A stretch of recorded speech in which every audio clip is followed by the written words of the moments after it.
to try to undo the damage. And I'm going to start out by saying, since I'm at a conference called the American Muslims for Palestine, that the betrayal, the treachery, was largely owing to the actions of the Muslim Arab countries, Egypt, Jordan, the Emirates, Saudi Arabia, Turkey, Algeria.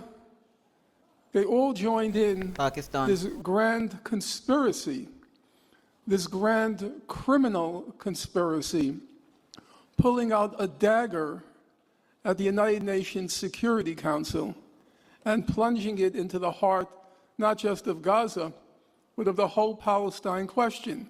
Yeah, the Palestine question clearly states that Gaza belongs to Palestine according to United Nations 67 borders.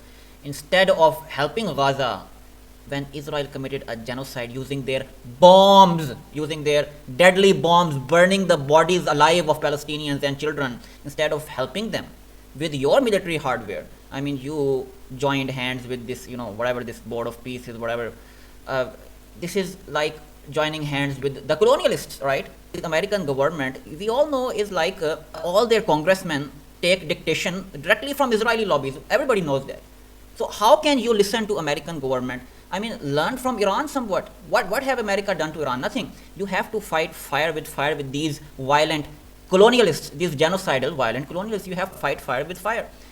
Instead of helping Gaza when a genocide was being committed, and right now 50% of Gaza is under IDF control, which is totally illegal according to international law, according to everything. Instead of helping them, you resort to these type of, joining hands with these colonialists. Shame on these Muslim governments. Shame on these when they have all the military equipment, they had all the military hardware. Instead of helping Gaza, and then you are talking about quietening Hamas, these type of issues. If you want to quieten Hamas, then you upheld international law according to United Nations 67 borders. Abdul Fattah, King Abdullah, you have to do all these things. It is your duty. You will be called in history as the biggest betrayers to Gaza and Palestine question. And this will be your legacy. You have to fight fire with fire against these colonialists. If they use bombs, you have to use bombs as well to establish order. You have to take this line. Don't join hands with the colonialists. Gaza belongs to Palestine according to United Nations 67 borders. Upheld international law, and with that, Assalamu alaikum.